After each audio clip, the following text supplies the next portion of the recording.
Is he going to open the door?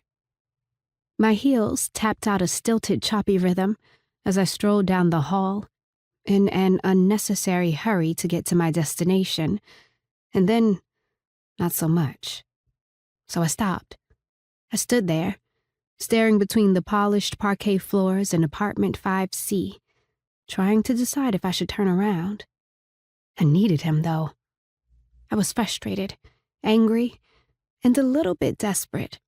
So I pushed a harsh puff of air through my teeth, squared my shoulders, and continued down the hall.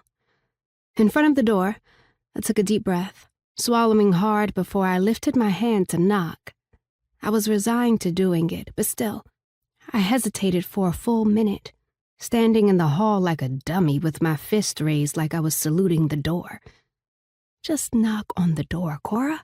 It's not a big deal. But it was a big deal.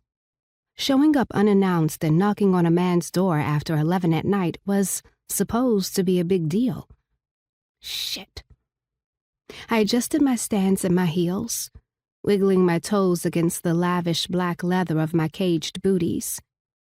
These weren't walk-around shoes. These were make my calves look lickable shoes. Completely impractical for showing up at the door of somebody who may or may not even let you in. But then again, he had always liked me in a sexy pair of shoes. I put my tongue out to lick my lips. They were long free of the deep purple lipstick I'd layered on earlier. I'd left it behind on 3 different glasses of white wine, and now I was wobbly on my feet and wobbly in my head, and my emotions were, hell, those were wobbly too.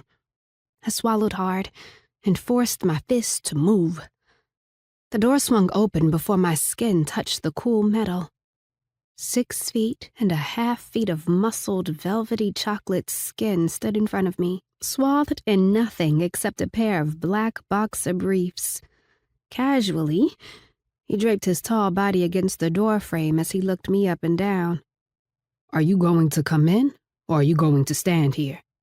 I flinched at the unusually harsh edge marring a smooth voice that at the right time, under the right circumstances, could make my toes curl just from the sound. "How did you know I was out here?" "Fletch." I rolled my eyes, running my tongue over my teeth before I brought my gaze back to his face. "I asked him not to tell you." "So you could lose your nerve and run off?" "That's exactly why he told me. And besides, you don't pay him. I do. Are you coming in?" My gaze flitted to his hand, poised at the door handle like he was itching for a reason to close it. "It depends on if you're—" "If I'm what, Kora?" He practically growled. After a few moments had passed without me saying anything. "It's late.